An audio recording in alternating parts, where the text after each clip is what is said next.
नमस्कार, कश्मीरी पंडित कल्चर में मैं उज्जवल हांडू आपका स्वागत करती हूँ।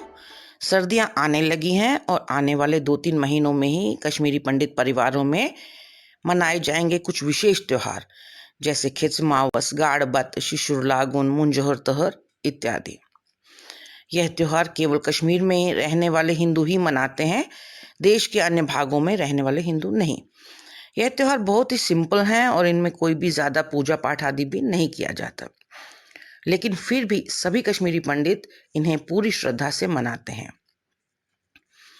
तो आइए आज के इस वीडियो में जानते हैं कि कश्मीरी पंडित कब से और क्यों यह त्योहार मनाते हैं। इसे जानने के लिए आपको मेरे साथ हजारों साल पीछे जाना पड़ेगा, जब कश्मीर में मनुष्य नहीं रहते थे, कहीं पर कोई ज़मीन भी नहीं थी। था तो केवल पहाड़ों की श्रृंखलाओं से घिरा हुआ एक विशाल सरोवर, जिसका नाम था सतीसर। इस सरोवर में और इसके आसपास नागों का वास था। वे ही कश्मीर के मूल निवासी थे। कश्यप ऋषि के प्रयासों से इस सरोवर से पानी निकालकर वहां रहने लायक धरती बनाई गई। कश्यप ऋषि की इस महान उपलब्धि के कारण ही इस धरती को कश्यपमर कहा जाने लगा, जो कि समय के साथ कश्मीर बन गया। कश्मीर की इस मनोरम धरती पर देवी देवता निवास करने लगे। फिर यक्ष, अप्सराएं और गंधर्व भी रहने लगे। कश्यप ऋषि मनुष्यों को भी कश्मीर में बसाना चाहते थे। उन्होंने विष्णु जी के सामने प्रस्ताव रखा, लेकिन तभी नीलनाग ने इस पर अपनी असहमति जताई। नाग कश्यप ऋषि की संतान थे। अपने पुत्र की इस प्रकार की बात सुनकर कश्यप ऋषि को क्रोध आ गया और उन्होंने नागों को श्राप दिया कि वे पिशाचों के साथ रहें। लेकिन नीलनाग पिशाचों के साथ नहीं रहना चाहते थे, क्योंकि पिशाचों का व्यवहार क्रूरतापूर्ण था। उन्होंने कश्यप ऋषि से विनती करी कि वे पिशाचों के साथ नहीं रहना चाहते, वे कृपा कर अपना श्राप वापस ले लें।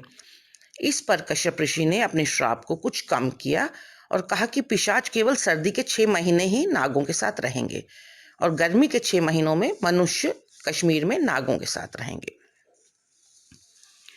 नीलनाग ने अब विष्णु जी से प्रार्थना करी कि वे पिशाचों के साथ नहीं रहना चाहते, मनुष्यों को ही सारा साल यहाँ रहने दिया जाए। विष्णु जी ने कश्यप ऋषि के श्राप का मान रखते हुए नीलनाग ने से कहा कि उन्हें 4 युगों तक तो पिशाचों के साथ रहना ही पड़ेगा। उसके बाद ही मनुष्य पूरा वर्ष कश्मीर में रह सकेंगे। तब मनुष्य नागों की पूजा करेंगे।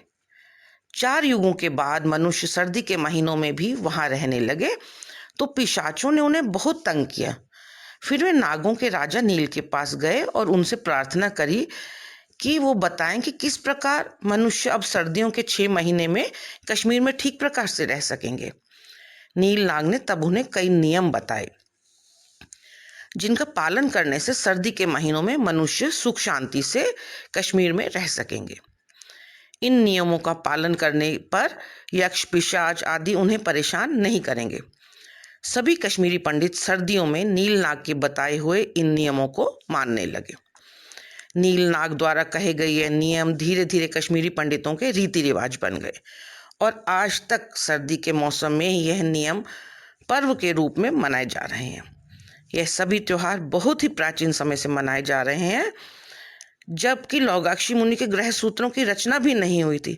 यानी ये वैदिक पीरियड से भी पुराने त्योहार हैं। इसीलिए इसमें कोई भी विस्तृत विधि विधान की पाठ पूजा आदि नहीं करी जाती है।